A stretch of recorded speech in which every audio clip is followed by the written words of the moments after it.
came out firing at the media yesterday. What's got Aaron so hot coming off that big Monday win? Zeke has found himself sharing carries this season. Does Dallas actually have an Ezekiel Elliott problem? And coming off a loss in week 2, will the Chiefs move down from the top spot on Nick's NFL tiers? Good Wednesday morning, everyone. Welcome to First Things First alongside Nick and his tiers and Chris Broussard and Kevin Wilds. I'm Jenna Wolfe. Nick, all we can ask for is fair consideration by the committee when factoring in the Chiefs this week. Well, you know, sad to report, 2 members of the committee are no longer with us, and we'll get into why at 8 a.m. Eastern. The committee is down a couple people. It was a controversial day. We've got controversial day, Jenna. To discuss. Wow. You know me. It's drama. Hey, we'll get to the committee after we get to Ben Simmons. Another page turned yesterday in the drama-filled offseason for Simmons. Speaking of drama, pardon me, drama has me all fired up. Woj reported the All-Star will not be reporting for training camp and that he never intends to play for the Sixers again. Philly's been trying to move Simmons, but the offers for Ben have been underwhelming. I'd imagine this does not help. Chris Broussard, let me start with you. What do you make of the way Ben Simmons is handling his likely Philly exit? Well, this is the way to do it. If you are adamant about leaving a franchise, this is the way to do it. We found out last year that being Mr. Nice Guy doesn't work. James Harden tried to be Mr. Nice Guy in Houston, work with the team. I'm going to play, but, you know, we'll work towards a trade. And he came out in the first 3 games and averaged 37 points and 11 assists. And the Rockets are like, oh, he's balling. Yeah, we'll work on the trade, James. Wink, wink. James saw that they weren't going to trade him, or at least not anytime soon. So then he went comatose over 5 games, played well below his standards, and all of a sudden he got moved out of Houston. So this is the way to do it. Ultimately, what I think Philadelphia ends up doing is not buckling to Ben right away. I think that they'll start the season without him. He'll be away from the team, and they'll wait to see how things go in Portland. Do they start slowly under Chauncey Billups, the new coach? How things go in Washington? They got a lot of new pieces. Is it a rocky start? And maybe Damian Lillard and Bradley Beal or elsewhere some other top players become available, then you make a move. Now, let me say this quickly, Nick. So I get what Ben is doing. Here's what I don't like. He's playing the victim card. He is putting himself in the role of victim. Woe is me. They're treating me so badly in Philly. And I get it. You don't like what Doc and Joel Embiid said after that series with Atlanta. And I understand that. You don't like that Philadelphia had all but traded you to Houston last year before the season started. I get all that. But I would like to see Ben Simmons understanding that, look in the mirror, and say, I'm going to prove Doc and Embiid wrong. I got to get better. That? I didn't deliver. Yeah. Let me just ask you a question about that before I give my take. Is it fair to say he's playing the victim card when he hasn't said anything publicly? That would be like, we haven't heard from Ben since the end of the season. So I just, elaborate on why you feel that way, and then I'll give my take. Because Ben has been radio silent, at least on the record or with anybody. Right. But obviously his representatives and his actions are speaking for themselves. His disdain for the 76ers organization, won't even talk to him, since that meeting they had out in L.A., can't even show up for training camp, never wants to put the uniform on again. That speaks volumes. And what I'm saying is I get your anger. But, Ben, you didn't deliver. You didn't deliver. You did shoot 34% from the foul line in the playoffs. You did refuse to take even layups in the fourth quarter against Philadelphia. You have been there for 4 years and still won't shoot jump shots. I get your anger, but you got to look in the mirror. Magic Johnson, Nick, in '84, after he was Tragic Johnson in the finals against Boston, looked in the mirror and said, I got to get better. Michael Jordan, when the Pistons were beating him up in the playoffs, looked in the mirror and said, I'm not strong enough. I got to get in the weight room. I got to get better. LeBron James in 2011, after the failure in Dallas, said, not only, Nick, I got to be a better player, I got to be a better person, LeBron said. He looked in the mirror. Why can't Ben Simmons look in the mirror? So listen, I think that's all fair, and that's why I wanted you to elaborate, because I think some people will be like, well, he hasn't said anything, but I get what you're saying, which is this marriage has broken up, and both parties are at fault.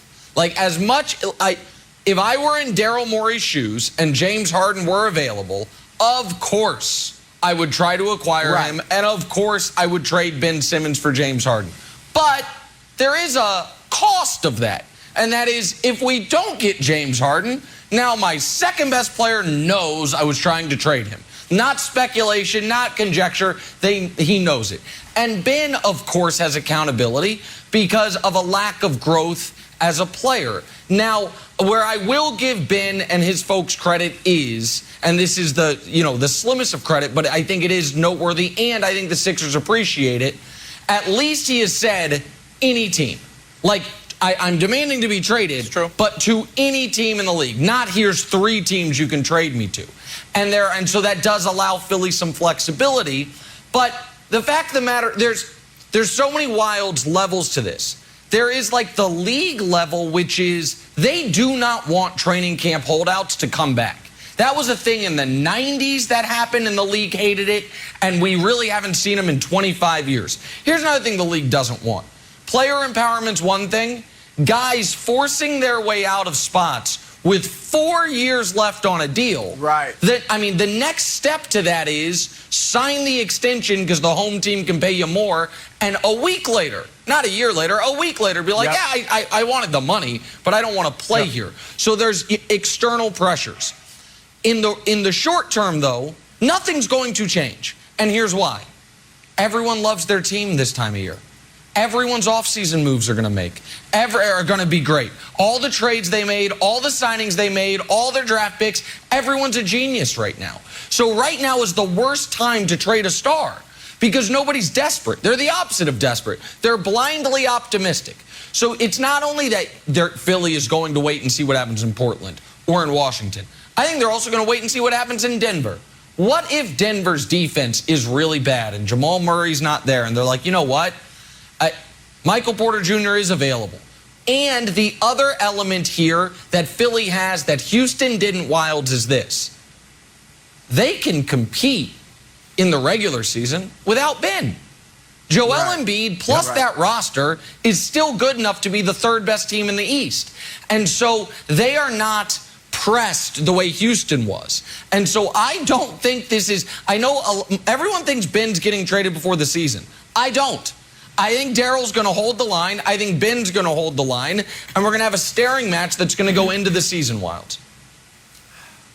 So I guess if I was a Sixers fan, I would be like rooting whatever team is playing against the Blazers because I kind of want a miserable Dame and Dame to say, like, you know what, I would like to go play with Embiid, let Chauncey build Simmons into like a great defensive stalwart and let them take off. But I share some of Broussard's anger because the way that Ben is making his ugly exit is the worst of the ways to go. He's trying to Wentz his way out. The Wentzing your way out is, I'm going to underachieve, play terrible, alienate the fan base, and ask for a trade. It's the worst way to go. Now, you can harden your way out, where you show up for a little bit and then, poo-poo your actual gameplay so they trade you.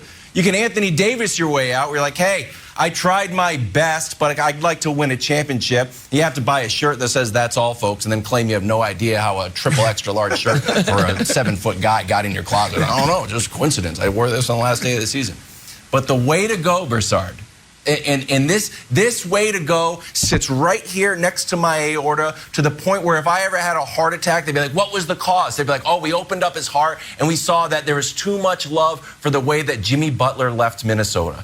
If Ben were to come back, and Ben, I'm just saying, just consider it. Consider it from your old buddy Kevin Wildes. If Ben was to show up, to go to Camden, New Jersey for training camp, and say, you know what, switch them up. So I'll run with the bench warmers and go against Embiid and dunk on Embiid. And they're like, you know what, Tobias, you had nothing to do with this. You get dunked on too. And guess what? On my way here, I stopped at Mitchell and Ness and I picked up your old Hawks jersey, Doc Rivers. You can get some work too. Just torture everyone. That would be the best way to go. And Broussard, I'm saying this as a joke, but the reason I think there is some validity to it is Ben needs a little bit of narrative change. Like Nick says, he hasn't talked, and last time we saw him with a total crisis of confidence. I don't think he got like that much worse of a basketball player against the Hawks. I do think that he had a bit of a I don't want to say mental breakdown. I want to say a crisis in confidence, right? Crisis of confidence. Yeah, that's right. He that's needs the right something words. to juice his own confidence, and wherever he ends up, he needs the support of that fan base. That fan base needs to be able to point at something and not an advanced analytics on how good he is on the defensive end. He needs to change the narrative for himself, his future teammates, and his future team base if he wants to have success. A good point, Wiles. And he does have a crisis of confidence, but let's face it, it wasn't just against the Hawks. It's been the last 4 years. Ben Simmons can actually shoot it fairly well. You see the videos. I've talked to people close to him, but he freezes up in the game and won't take jump shots. All right? No, he won't take jump shots in games. So that's number one. Number two, quickly on you, Nick, about the owners and the league doesn't want, players holding out with 4 years left. Yeah, that's You're a real absolutely thing. right. And there's an opt-out for both sides, a mutual opt-out of the collective bargaining after the 2022-23 season, so 2 seasons from now. The owners will opt out, and believe you me, they will put language in the CBA that somehow stops this stuff. I think it's going to be a very ugly collective bargaining when it comes up again, because the owners definitely don't want this to continue. Wilds, he can pull an Aaron Rodgers, go out there, don't get frozen, shoot, be the MVP, and then decide where you want to go. Let's talk some Ezekiel Elliott. Ooh, all of a sudden he's part of a timeshare in the Dallas backfield. Do the Cowboys have a Zeke problem? I'll tell you what we're talking about next. First things first. Drawing a blank now. Talk some Cowboys. Sorry, Sam Pepper, our producer, who's also the last Jets fan. If you watch their Week 2 win over the Chargers, talking about the Cowboys, you saw a running back platoon. Both Ezekiel Elliott and Tony Pollard, big factors in that win. Pollard coming off his 3rd career 100-yard rushing game. Look at that, averaged over 8 yards a carry. Jerry Jones was asked about the timeshare, said it's a, quote, outstanding situation. He likes it. He's in. So, Broussard, the Cowboys running back situation is blank. It's in Zeke's hands, Jenna, in Zeke's hands. If Ezekiel Elliott will remain professional and team first, this could be exactly what Jerry Jones said, an outstanding situation. Look, Zeke has gotten paid. Now, we can argue the Cowboys may not have made the right decision to give him the 6-year, $90 million contract, but Zeke made the right decision by holding out. Maybe he knew he wasn't quite the same running back. So he's got his money. So now, Zeke, don't worry about individual accolades. You don't have to worry about your next contract. All you need to worry about is helping the Cowboys win. And right now, this 2 running back approach is great. It can be thunder with Zeke and lightning with Tony Pollard. All right, so this is not the quarterback position where having 2 is not a good scenario. You can definitely get away with having 2 running backs. This will save Zeke, keep him from injury. He should be fresher and play better in the playoffs. So I actually agree with Jerry Jones that this could be outstanding if Zeke will buy in. Here's the problem, Broussard. You say thunder and lightning. I would say maybe like light rumble in the distance. Was that thunder? I'm not sure. And lightning. Like, I'm not sure Zeke is still thunder. Like, it's like, I think I heard something. But I'm going to say it's buyer's remorse. And I'm talking about the contract, but not really. And here's anyone that's listen, I've never had 2 cars. I'm not like Wilds and Jenna and Broussard, television royalty, and wildly successful families, just showered in money. Yeah. But I would imagine, I have had friends who have, right? And sometimes you go out and you buy the expensive, fancy new car, and after you drive it a little bit, you're like, you know what? I like my other car better. But you feel an odd internal pressure to use what you just spent all that money on, even if the other one's better, and you enjoy it more.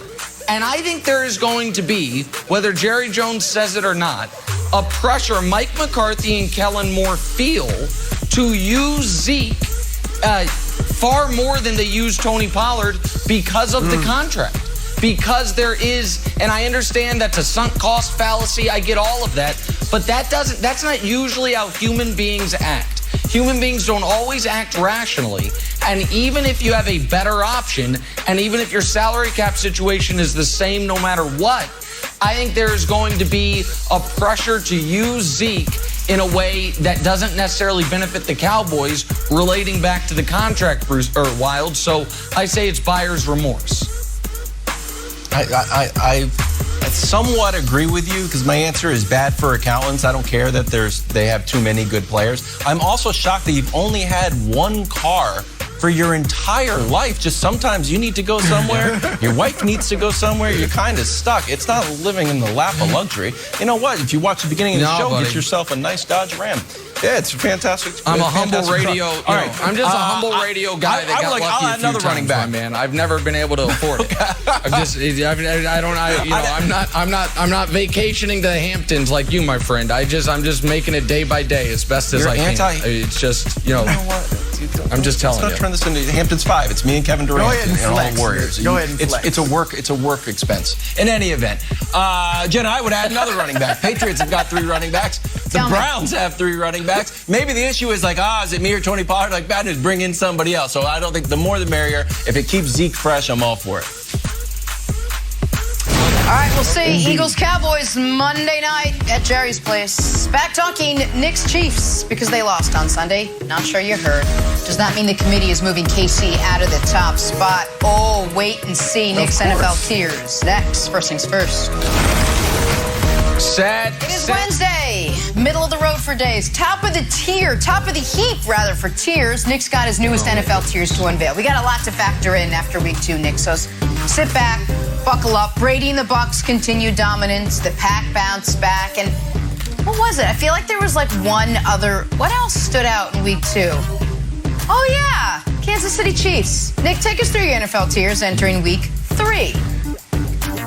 All right, well, listen, as any avid viewer of the show or just sports consumer worldwide knows, this is the committee's tiers.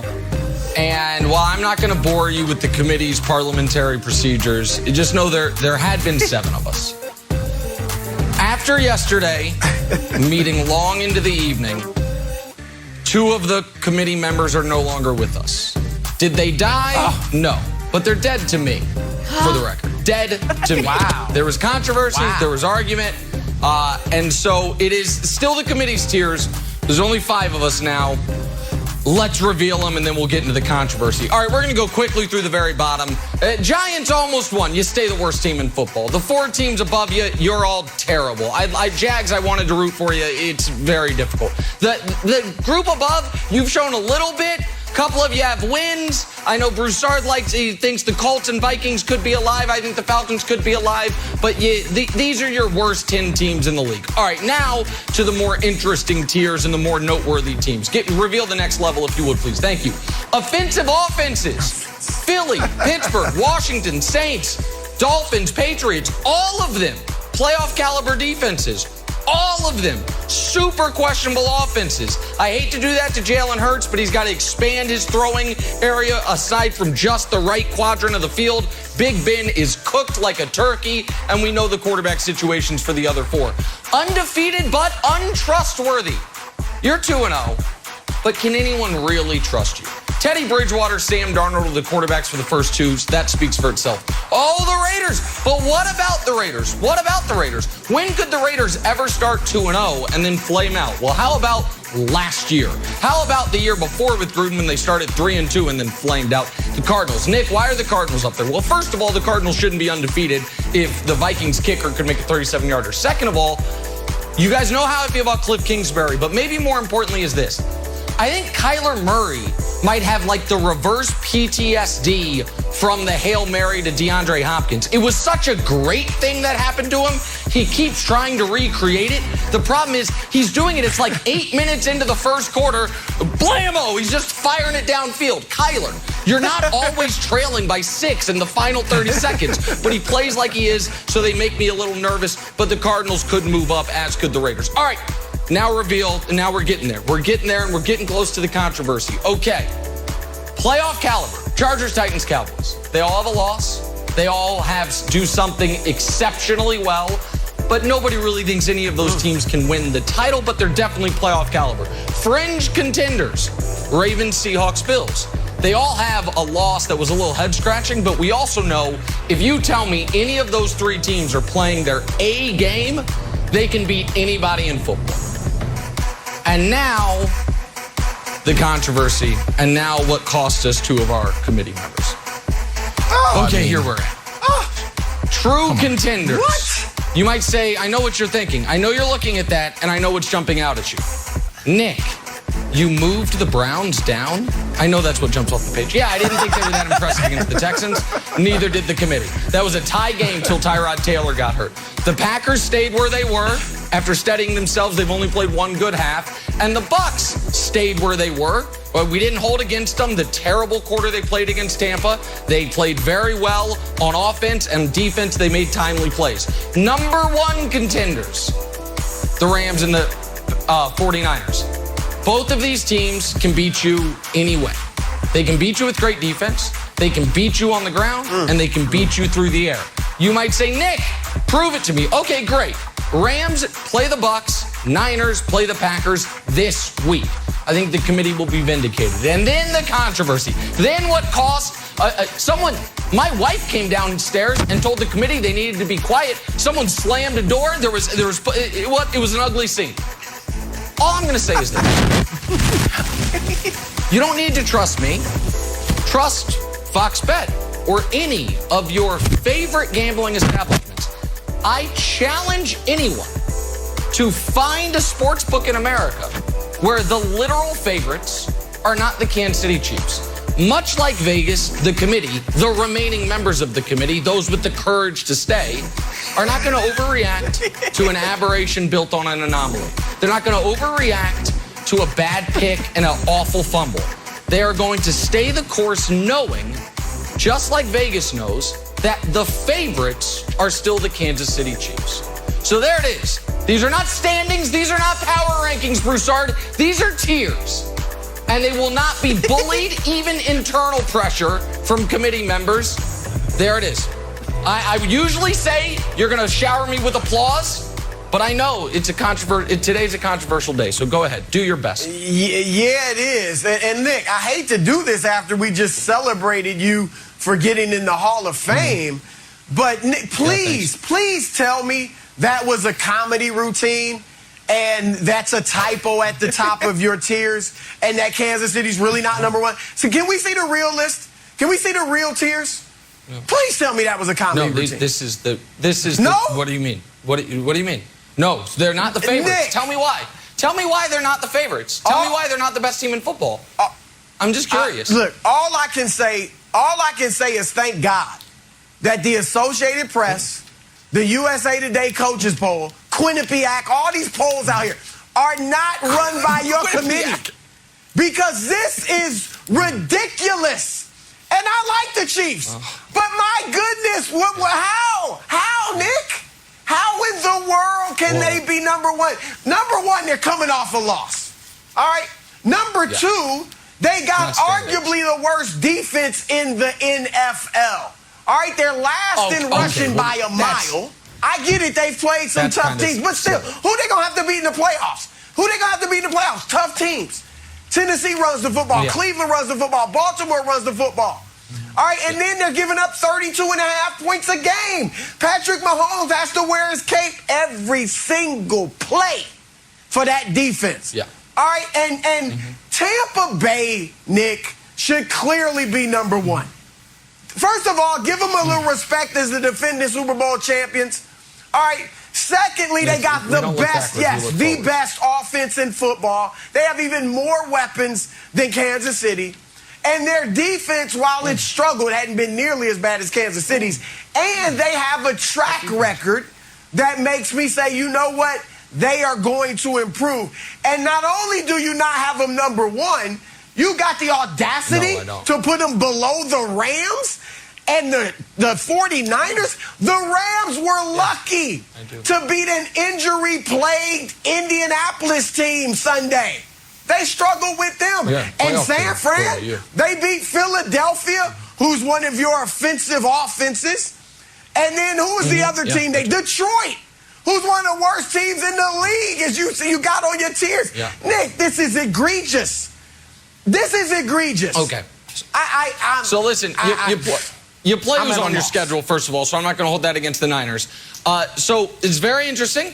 It sounds like Broussard is very confident the Bucs are going to beat the Rams this week. The committee is not. The committee believes this week we will have these two teams play each other, and the committee will be vindicated. But the Chiefs and Bucs are not on each other's schedule, so let's just leave the Bucs and Rams part out of it. Let's go Chiefs versus Bucs. It sounds like your gripe with the Chiefs is a defensive gripe. The Chiefs' defense is the reason. So let's just, for the sake of argument, let's just say the Chiefs and Bucs offenses are similar. I think the Chiefs is far better, but set that aside. The Bucs defense, are we sure it's good? Because the Cowboys moved the ball all over the place, up and down the field. Oh, they're going to do that to everyone. But they didn't do that to the Chargers. Cowboys had 17 points against the Chargers until a 56-yard field goal at the gun. Oh, but Atlanta's going to, Kyle Pitts and Calvin Ridley, they're going to move the week before, Atlanta scored 6 points against Philadelphia. And those teams moved the ball at will on Tampa. So, if your concern about Kansas City is its defense, one would ask, should that concern not be echoed entirely about Tampa? And can you make the case that Tampa's going to have a great defense without saying, but what about last year?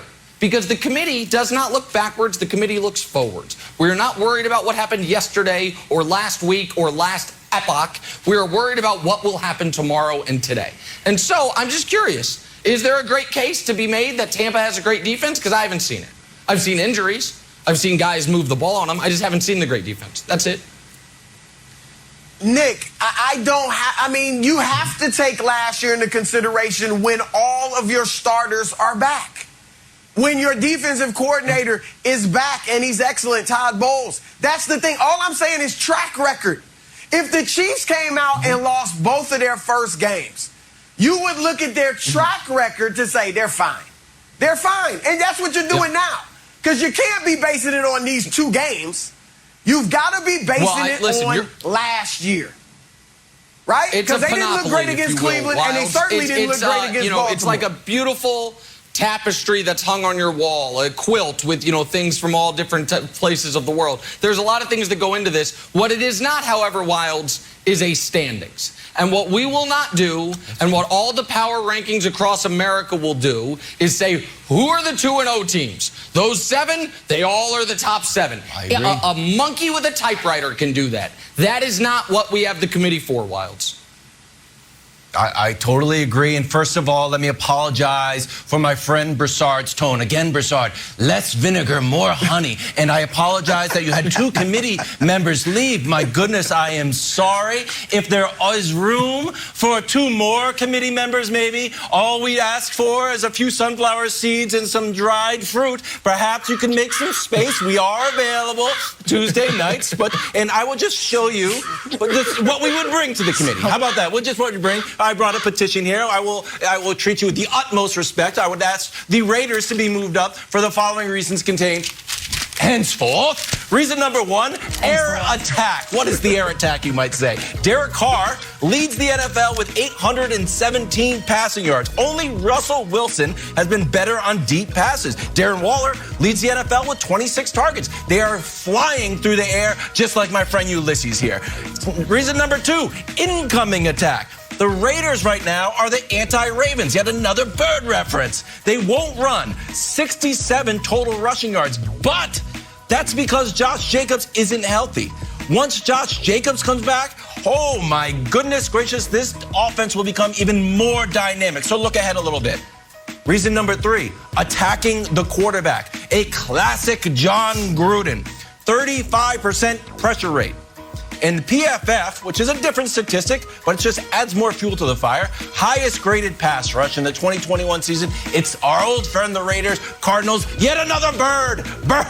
What a day for birds across the nation. Finally, looking at 3-0. I know the committee's looking forward. You got the Dolphins coming in with an injured Tua. Tua's not in. Jacoby Brissett, great Patriot, but I don't think he's going to win. So the Raiders are going to move to 3-0. I think they should move above the Ravens, who they literally beat. Good day. Yeah, they did beat the Ravens, but once again, these are not standings, and we give Joseph credit for the 55-yard field goal at the gun that he hit, but we don't know if that's sustainable. But here's the other thing with the Raiders, and this is where Broussard, you know what? I will give credit to Broussard. He's right that it would be intellectually dishonest to say we are not at all acknowledging previous year's performances, because there are certain teams and certain things that are so stuck in the vivid committee memory. And the Raiders, we feel like we've seen this story before. They were 2-0 last year, started 6-3, and fell apart. Oh, it's not how the committee? Oh, you've been to the meetings? Oh, okay, interesting. The previous year, they started 3-2. They went 6-4, and they fell off the map. And so, given the fact that one of their wins was in overtime that necessitated a 55-yard field goal to get there, there's a lot of questions there. We just simply need to see more from the Las Vegas Raiders. We're not disrespecting them. They're just untrustworthy. They have not, Jenna, yet earned our trust. And by the way, we are accepting applications for the 2 vacant committee spots. You can send them to kevin.wilds@foxsports.com. Email your resumes and applications, and we will peruse them, please. Email. I don't know. Wilds will peruse them. Back talking the not at the top of the tier Tampa Bay Bucs. Brady and Gronk still lighting up the league as they continue. Are they proving Bill Belichick made a big mistake letting them go? We'll talk about that next. First things first. All right, back here with former NFL head coach, 3-time Super Bowl winner Eric Mangini. Coach, good morning to you. Those 3 Super Bowls came in New England, where once upon a time, Brady and Gronky were all the rage. Now they appear to be also all the rage, but down in Tampa. Brady leads the league with 9 passing touchdowns. Gronk leads the league with 4 receiving touchdowns, both on the verge of rewriting the record books. They'll probably just type it up. Brady has outperformed Pat's quarterback in every category since he got down to Tampa. Nick, I'll start with you. Is Brady and Gronk's success proving Belichick made a massive mistake letting them go? I mean, I don't see how anyone could argue it's not turning out to be a terrible, grievous error. Now, I know folks are going to say, Nick, you were advocating for it. Yes, and I was clearly wrong. But the difference is, and one of the nice things about my job versus Belichick's job is, I'm allowed to be wrong. Like, I'm literally just giving my opinions, informed, hopefully, on things. Bill Belichick's running a team. And Bill Belichick, and this is what I want Coach to dig in on with me. We all know his philosophy, part of it has been, rather be early than late. That we're not going to pay for past performances, we're looking to the future, and in large part, that has served the team incredibly well. But I believe it is foolish to act like there is not an associated risk with that, which is you might give up or move on from a player too early. And folks, I think, Coach, folks are like, well, Brady chose to leave. He chose to leave because it was clear Belichick was wanting to turn the page and wouldn't make a long-term commitment to him. Gronk chose to retire. He did the year after Belichick tried to trade him to Detroit, and then Gronk had to threaten to retire to nix that trade. So I think given the fact that Gronk looks amazing, Brady is somehow aging in reverse, and the Patriots had to overpay for the tight end position and are grasping at straws at the quarterback position, I don't think it's a hot take to say this was a huge mistake by Bill that the fans and the owner didn't want him to make. He made anyway, and the Patriots are paying the price for it. Yeah, I agree, Nick, and I thought this was a mistake when it initially happened. I feel like that this could have actually been compounded if they allowed that Bill to move on from Tom when he wanted to with Jimmy Garoppolo. Think about if that had happened and what that would look like. But finally they did allow him to move on from Tom, and it was over really a nominal amount of money. I think he was making $23 million in New England and got 25 from Tampa Bay, and they didn't want to make a multiple year commitment. So that's where it ended, and unfortunately it comes back to a guy who can change in so many ways, but really couldn't change his perception of Tom and couldn't change the way that he was going to operate the system. And I think that Tom wanted to stay. I think Tom wanted some concessions and some recognition and a few things that weren't unreasonable for a guy of his stature, but the system is the system, and it's easy to get caught up with how good a coach you are when you have really great players, and sometimes that can cloud your judgment and you make decisions that unfortunately come back to haunt you. Yeah, I do agree with both of you that Nick, especially with the philosophy, all right, that's how Belichick's always done things, and he stuck with it. But I think this was an absolute mistake, and I think there's another reason, too. This is speculation, but I also think that Belichick was eager to prove that he could win without Tom Brady. There's always been that debate, is it more Brady, is it more Belichick? And we've seen executives and coaches in the past who've had great success across all the leagues, who've had great success, you almost get, I don't say tired of the winning, but you want another challenge. We saw Jerry Krause wanted to prove he could build a championship team without Michael Jordan. We've seen it elsewhere. And so I think Belichick wanted to show that it's not just Tom Brady.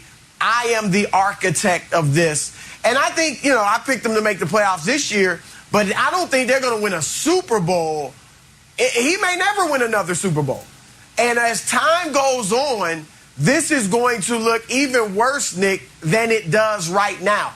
If Tampa Bay wins another Super Bowl, whether it's this year or next year, if Brady has, say, 3 more really good years left in him and Gronk's playing well, and the Patriots are barely making the playoffs or missing the playoffs, then it's going to be a slam dunk in most people's minds that it was Tom Brady. Yeah, Belichick's a good coach, and it shouldn't worsen his legacy because Chuck Noll, Mike Shanahan, Tom Landry, we've seen all-time great coaches end poorly. All right, Bill Parcells, some others. So this won't ruin his legacy by any stretch. He's still arguably the greatest coach ever, but there won't be a debate. It was Brady more so than Belichick, and I agree with that. I think it always should be the player more so than the coach, Wild. So, but as time, this is not going to age well at all for Belichick.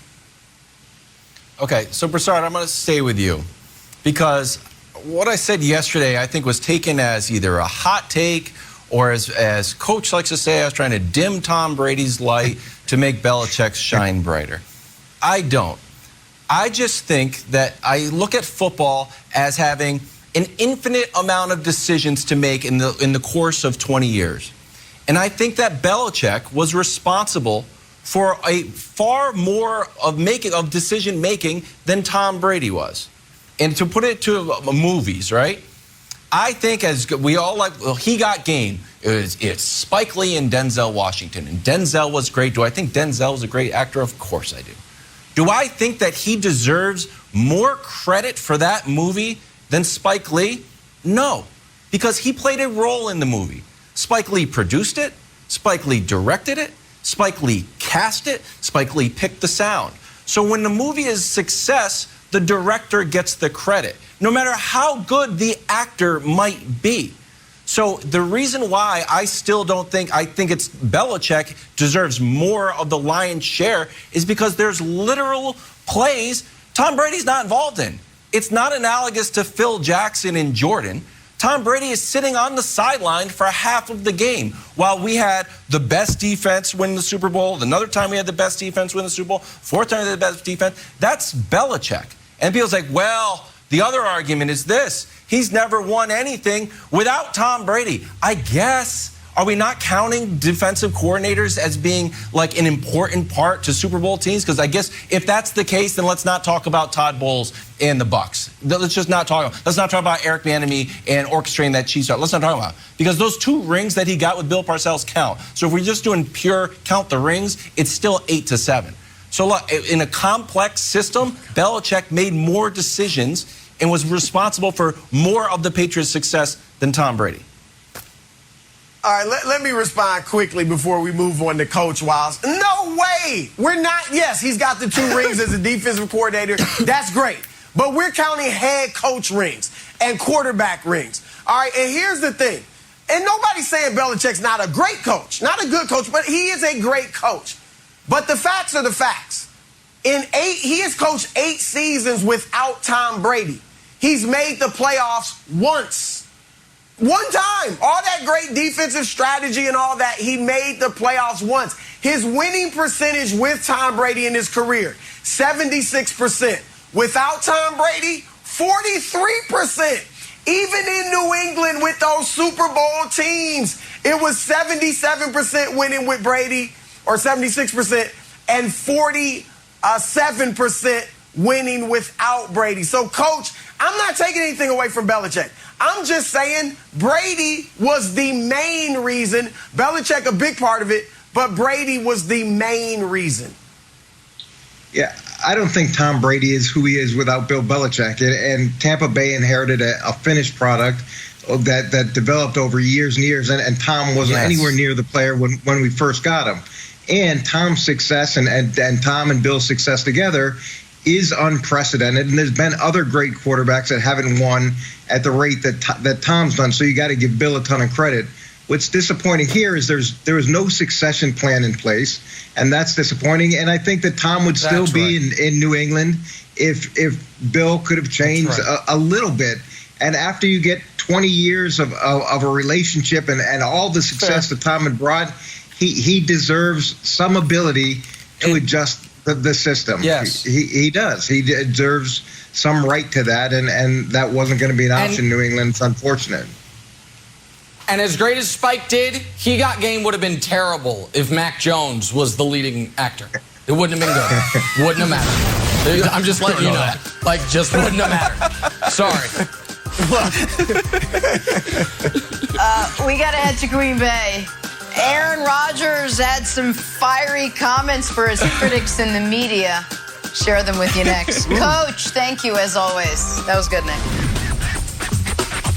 Got former Pro Bowl linebacker LeVar Arrington joining us this morning. Good morning, LeVar. We're talking some Aaron Rodgers. The MVP fired up yesterday when he sat down with Pat McAfee. The subject of his ire? Oh, you know, us, media. Those who may have doubted him after week 1. Take a listen. All these people who are on these shows now believe they're celebrities and then believe that they have this platform to, use it to say whatever the hell they want. And that's how they garner the attention. That's how they get promotions. That's how they get to be on multiple networks. That's how they, get their name out there and get a blue check mark and get to go to the Met Ball and whatever the hell's going on. You know what I mean? It's like, that's the society we're in now. It's when I first got in the league in 2005 and you got in there in 2006, social media wasn't a thing unless you had a MySpace, and it was all about who was your top 5 or top 10 if they expanded it, what kind of music you had in the background. And it wasn't about, your social media following, your likes, your, how many views on a page. I think it's different. It's all about how many impressions you can have for things that you say. So what's going to, it's not going to be the relax, we're fine, this is 1 week, it was a dud, we're going to bounce back. That doesn't do anything. That doesn't move the needle for anybody. But you start saying some outlandish things about, what I did in the off season and me wanting to be on Jeopardy and not play ball and all this other, ridiculousness that Tom Fanning, told me was out there, which I really didn't see myself. I just think that's the state of the media that we're in. Oh, Pat loves tank tops. LeVar, what is your reaction to that from Aaron Rodgers, which you just heard? I think he's correct. I mean, why look at it being any differently? Some of these people in media are there just for getting clicks, to become celebrities, to become influencers, to get on multiple networks. I mean, I don't think he's inaccurate. He certainly isn't talking about any of us. Did any of you guys go to the Met Gala? I didn't go to the Met Gala. So, I mean, he clearly was taking direct shots at you. You didn't go, Wilds? You didn't go? You didn't go, I did you? go. You didn't go. Yeah, I did. Oh, you did go? Yeah, of course I did. Well, then he's talking about you. So then. it was about I'll take it back. Wilds. It was about It's Wilds. about Wilds and a few other people. But listen, I would never need to use another player. You know, I'm a former player, but I never would, as media, would feel like I need to use them to become popular, or become a celebrity, or to get a promotion of some sort. So to me, I think he's just kind of putting things in a proper perspective with people that maybe he doesn't have a healthy respect for, that have been diminishing and talking about him in a way where they don't, you know, he's not flattered by it, or they're not speaking flattering things of him. So, I mean, I think he's firing back. I think he's comfortable. I love Pat McAfee's expressions and his reactions to what Aaron Rodgers uses or says during the segments. But again, I mean, I don't have a problem with what he said. Aaron, it was misguided. It wasn't the media coming at you the hardest. It was ex-players and coaches in the media. Michael Irvin said that Aaron Rodgers was a virus in the locker room. All right, Jermichael Finley, your former teammate, said you didn't have the same work ethic you used to have. I watched on CBS as Nate Burleson, Phil Simms, Bill Cowher, and Boomer Esiason said you were selfish, said that you were making it all about yourself, said you didn't look like you cared. They are the ones that went at you the hardest. He went for the low fruit. Aaron went for the low fruit, the low-hanging fruit. It's easy to pick on the media guys who didn't play. And I think he was talking about the reporters that didn't play football, because he said you want to be a celebrity. Athletes tend to be celebrities anyway. He said you want to get a blue check on your Twitter account. Athletes tend to have the blue check anyway. So my thing about Aaron is your rant was misdirected. And I think it was purposely misdirected, because you didn't want to go at the ex-athletes, so you chose to go at the media. And then at the end, with Tom Fanning, you didn't even see it. You said Tom Fanning told you about everything. So you're doing just what you accused the media of doing, right? You don't even know what you're talking about necessarily, but Tom told you a little bit, so you're commenting. Okay. That's what you accuse the media of doing, Nick. Okay, so listen, I'm not really interested in a, high-level media in 2021 discussion. I actually am interested in it, but not right now. Wilds, do I think there's actually a problem with all of a sudden everyone thinking they're a brand and all of, yeah, I do. Do I think social media has polluted all of our brains in a way scientists will study for decades? I do. But let's drill down on what Aaron's talking about. Because I have been one of Aaron's biggest defenders over the years. But Aaron has to take accountability in this regard. Folks were not just randomly saying, I wonder if he might retire. He told us he was 50-50. So you can't get it like both ways. And this is where, Wilds, when people are mean to me on the internet, it doesn't really bother me, because I put myself out there. I say things that I know are going to engender some anger. If people are mean to you or Jenna in the comments, it irritates me, because I'm like, there's nice to almost everyone. Wilds is always nice. Jenna's always LeVar, you can be spicy. Broussard's more on my corner. We kind of actually, you know what? It's in a perfect line of most hateable to least hateable on the show. It's a direct line. So, like, Rodgers can't be as honest and transparent in the press conferences that he was, Wilds, and then act like people aren't going to then use that information and judge accordingly. So So I think he did some of this to himself. I'm sure it's tiring to be that level of famous and have people talking about some of the unfair stuff, like his relationships with his family and stuff. But how committed is he? You said you might retire. So it is a fair question how committed you are. I don't think that's out of bounds at all. Yeah. So really quick about the people attacking you on social media and why you shouldn't be upset. You should not be upset at all, Nick. Mostly because, and I admit it, several of those accounts are just my burner accounts. So I'm sorry, it seems like a lot, but a lot of it is just my stuff. So it's not the cavalcade that you think. The other half are mine. Broussard, I want to throw it to you. Oh. For this question. Do you feel like there is something about Aaron Rodgers' sort of gripe that we haven't given him enough credit to have a bad game? That he's one of the best quarterbacks of all time. And if like we were in any other profession, if you were like, you know, a painter, and like, that Monet doesn't have it anymore. He used to have it, doesn't have it anymore. I don't know if he wants to paint. It's just like, no, look, I had a bad painting. That's it. That he's one of the best at all time, but the margin of error is so small that can be frustrating for him. No, look, I think had he not had the offseason that he had, right, contemplating retirement, demanding a trade, then I don't think that game would have been nearly as big of a deal as it became. That's what most people were saying. You can't come off of that type of offseason and you don't work out with your teammates and then play like that. Or if that game happens in week 7 after he's been great for 5 of the first 6 weeks, it's not a big deal. You blow it off. Yeah, he just had a bad game. But the timing of the debacle, if you will, that's what made it so bad. First things first, we were talking some Ben Simmons this morning. Boy, another page turned yesterday in the drama-filled offseason. Woj reporting the All-Star will not be reporting to Philly for training camp and that he never intends to play for the Sixers again. Philly's been trying to move Simmons all offseason, but the offers for Ben have been a bit underwhelming. I'd imagine this doesn't help. Chris Broussard, what do you make of the way Ben Simmons is handling his likely exit from Philadelphia? Well, Jenna, this is the way to do it. I mean, if you absolutely, positively want to get yourself out of a franchise, then this is the way to do it. We saw last year that being Mr. Nice Guy does not work. James Harden tried that.